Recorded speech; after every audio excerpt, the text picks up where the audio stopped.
Okay. Okay, now it is time for real talk. And again, I got to pick the topic. This is something, Judy, I wanted to talk about. I've talked about this with moms for years.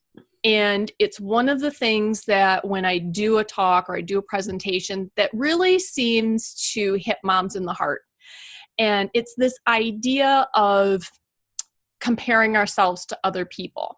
The Yes. real problem comes in is that, we think we have to be super mom because we look around us and we look at these other moms and we go, oh my gosh, she's got it all together. She's so organized. Her kids are so amazing. And there are two pieces to this that I see us basically screw up. And one is, if you just heard, I just did it. This mom has this piece all together. That mom has that piece all together. This mom has that piece all together. Or this dad is so amazing at this sport. Or this dad is so amazing with his kids. This dad takes his kids to school. We take that one thing that's bunches, this person's one thing and that person's one thing and that person's one thing. And we think we need to do all those things perfectly ourselves. And the second thing that we goof up in there is we take our real life, all the mess behind the cupboard doors and how we're feeling inside and knowing whether we actually washed and blow dried and did our hair this morning or if we didn't have time for all that and we just, it looks fine, but, we don't feel great about it, right?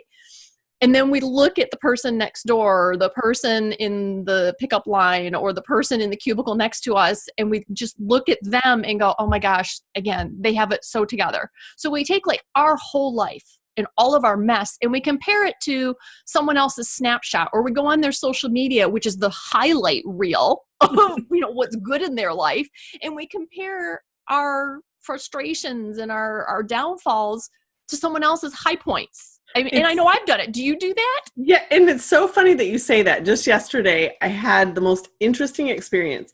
There was a fellow military spouse who had wanted to talk to me about possibly coming and talking at her base.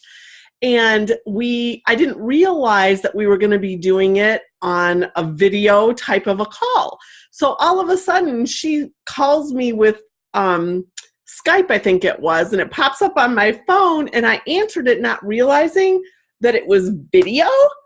And, here I am in my yoga pants, and my hair was in a little, something in a ponytail, no makeup, whatever. I was literally on my couch with my computer in my lap and everything, with my tissue box and my water and all the stuff. And she got on and busted out laughing.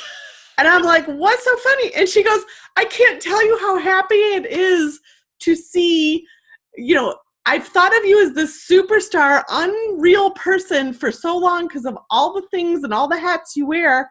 And to see that you're a real person is so refreshing.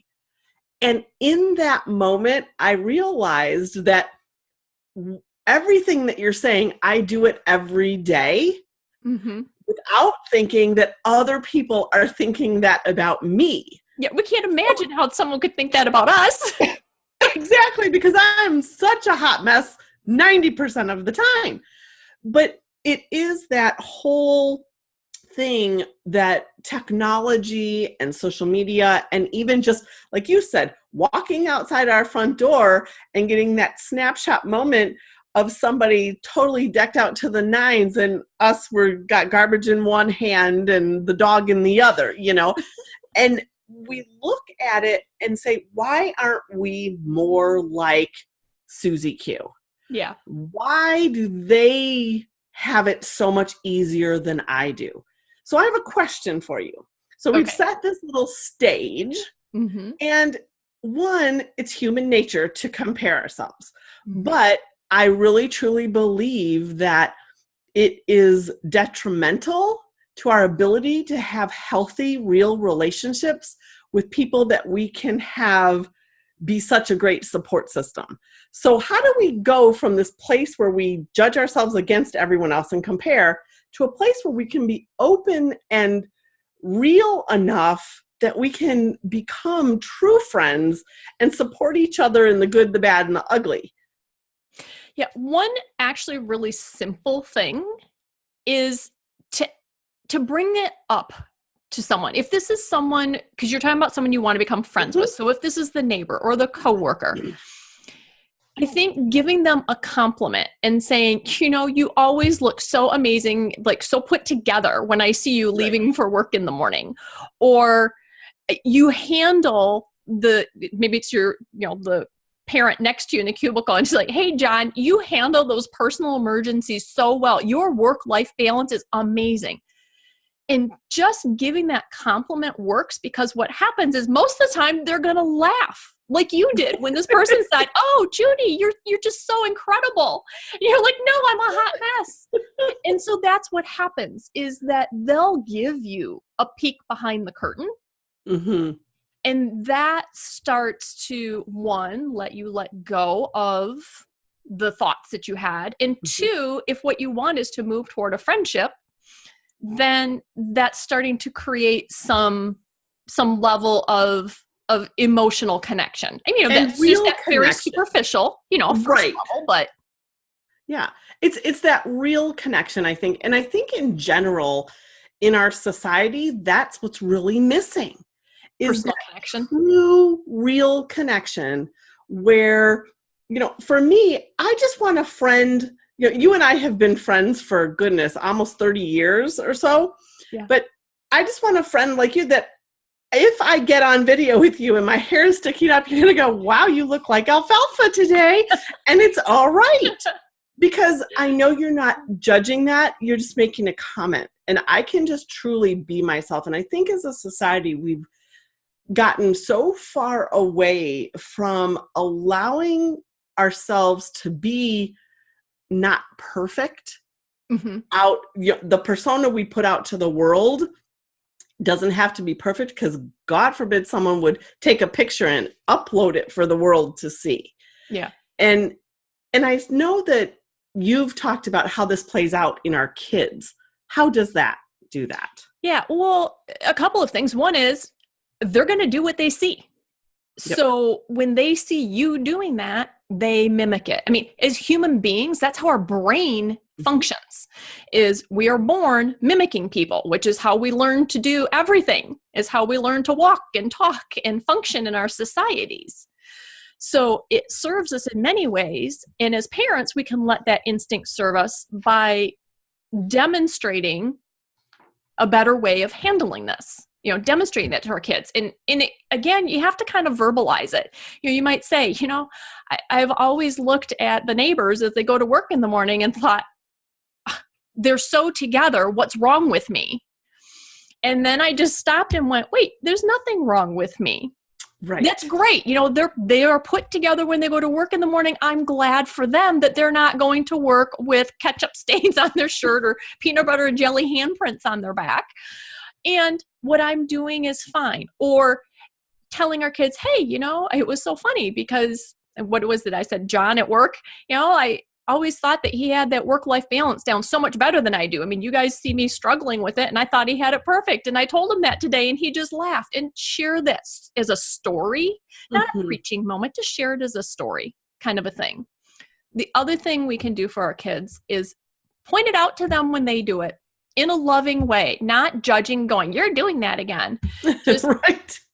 I noticed that you were really happy and now all of a sudden you're really sad. What happened? Mm-hmm. Or I noticed that when you looked at, Jerry's Facebook page, or when you saw Jerry drive down the street or whatever, I noticed that your mood changed. What's going on? And it just kind of calls their attention to it. You don't even need to make a big deal out of it or anything, but let them be aware that that's happening. Right. So, and let's model it. Let's let go of having to be perfect and comparing. And if we can model that for our kids and stop comparing our real life to the snapshot, we can all be a lot less stressful and quit worrying about all the stuff that's inconsequential. And I know we could talk about this topic till the cows come home, but hang on. Because when you said that last piece, the best way I've ever heard it expressed from someone is comparing your real life to someone else's highlight reel.